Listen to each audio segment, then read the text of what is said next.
আসসালামু আলাইকুম, কেমন আছেন সবাই? আরিস ইঞ্জিনিয়ার্স ফ্যামিলিতে আপনাদের স্বাগত। আজকে আমি আপনাদের সাথে এমন একটা বিষয় নিয়ে আলোচনা করব যে বিষয়টা আসলে হতে পারে এমনও যে আজকেই প্রথম শুনতেছেন এবং কি অনেকের কাছে মনে হতে পারে যে আসলে এই বিষয়টা কি ভুল ইনফরমেশন। তো আবার অনেকের কাছে এই জিনিসটা নিয়ে অনেকে আগে থেকেই পরিচিত। তো জিনিসটা আসলে আমি প্রথম এই বিষয়টা নিয়ে আলোচনা করলাম কারণ এই টপিক্সটা নিয়ে আসলে এর আগে ইউটিউবে আপনি হিন্দি বলেন, ইংলিশ বলেন, গোটা কয়েকটি চ্যানেলে শুধুমাত্র টিউটোরিয়ালস আছে। আর বাংলা ভাষায় তো নেই, আজকেই হতে পারে প্রথম যে আমি আলোচনা করতেছি যে হিট রিকভারি ভিআরএফ সিস্টেম। তো এর আগে আপনারা শুনেছেন যে হিট রিকভারি ভেন্টিলেশন সিস্টেম এবং হিট রিকভারি বয়লার সিস্টেম। তো আজকে আমি আপনাদের সাথে আলোচনা করব হিট রিকভারি ভিআরএফ সিস্টেম কি এবং কি কীভাবে কাজ করে। তো বিষয়টি শেখার এবং কি বোঝার জন্য আপনার ভিডিওটি শুরু থেকে একদম শেষ পর্যন্ত দেখতে হবে। এর আগে যারা এখনও আমার চ্যানেলটি সাবস্ক্রাইব করেন নাই দ্রুত সাবস্ক্রাইব করে নেন এবং কি যারা করেছেন তাদেরকে অসংখ্য ধন্যবাদ। তো প্রথমে আমি একটু আলোচনা করে নেই যে ভিআরএফ এয়ার কন্ডিশনিং কত প্রকার। তো অনেকের মনে আসলে এখন মনে হচ্ছে যে ভিআরএফ এয়ার কন্ডিশনিংই, ভিআরএফ এয়ার কন্ডিশনিং আবার কত প্রকার হয়। তো যারা জানেন না তাদের বলে দিচ্ছি যে ভিআরএফ এয়ার কন্ডিশনিং হচ্ছে 3 প্রকার। 1 number cooling type, only cooling type VRF air conditioning system. 2 number হচ্ছে কুলিং এবং heating type refrigeration VRF air conditioning system. তার মানে একটা ভিআরএফ এয়ার কন্ডিশনিং দিয়ে শুধুমাত্র আপনি ঠান্ডার কাজে ব্যবহার করতে পারবেন। আর 2 নম্বরে হচ্ছে যে ভিআরএফ এয়ার কন্ডিশনিং দ্বারা আপনি ঠান্ডা এবং কি গরম দুটাই করতে পারবেন। তাহলে 3 নম্বর অপশনটা কি? 3 নম্বর অপশনটা হচ্ছে heat recovery VRF air conditioning system, অথবা আপনার হাইব্রিড ভিআরএফ এয়ার কন্ডিশনিং সিস্টেমও বলে থাকি। তো এই হিট রিকভারি ভিআরএফ এয়ার কন্ডিশনিংয়ের মেইন যে কাজটা সেটা হলো একটা ভিআরএফ এয়ার কন্ডিশনিং দিয়ে একটা আউটডোর দিয়ে ভিন্ন টাইপের ইনডোর ইউজ করা যায়। যেমন একটা রুমে আপনি ধরেন, আমরা তো জানি যে ধরেন যে একটা আউটডোর থাকবে, সেই আউটডোরের সাথে আমরা 10টা 15টা 20টা 5টা 7টা যতটাই হোক না কেন ইনডোর আমরা লাগাতে পারি। সেই ইনডোরগুলো শুধুমাত্র কুলিংয়ের কাজে ইউজ করা হয় অথবা শুধুমাত্র হিটিংয়ের কাজে ইউজ করা হয়।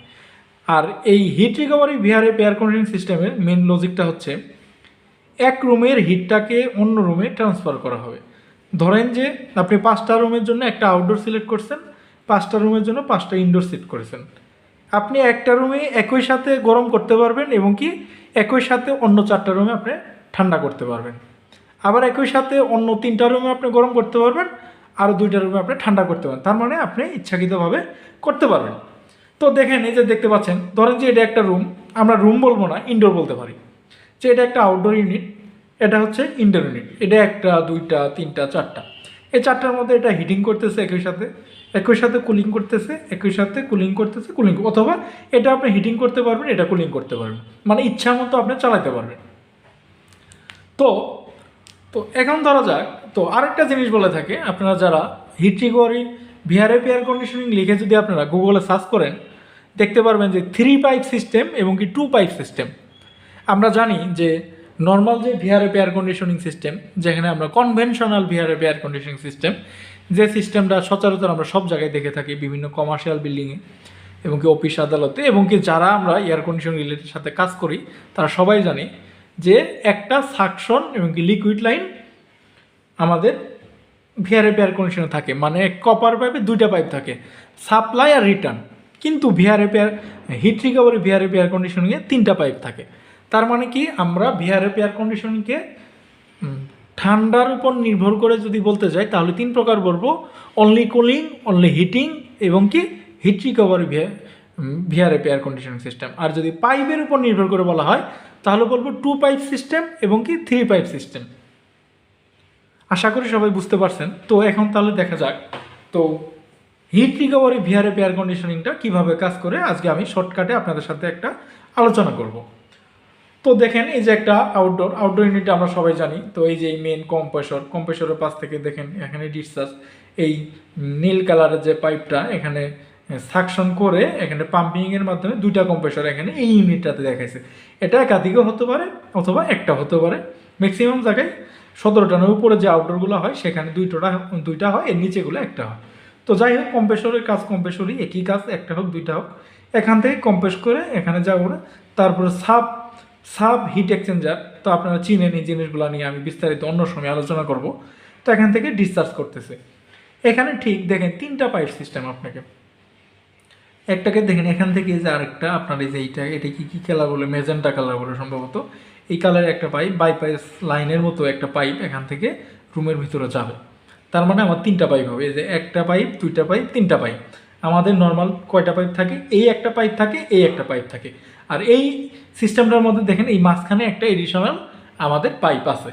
এই জন্য দেখেন আমরা যখন একটা নর্মাল ভিআরএফ এয়ার কন্ডিশনিংয়ে শুধুমাত্র একটা রেফনেট থেকে এখানে একটা রেফনেট ইউজ করে সরাসরি ইনডোরে আমরা কানেক্ট করে দিই, কিন্তু এখানে রেফনেট ইউজ করার আগে আপনার সরাসরি আউটডোর থেকে যে পাইপলাইনটা আসবে, এই পাইপের মধ্যে একটা পাইপ সরাসরি আপনি ইনডোরে কানেক্ট করবেন, আর 2টা পাইপ এখানে একটা কন্ট্রোল বক্স থাকবে।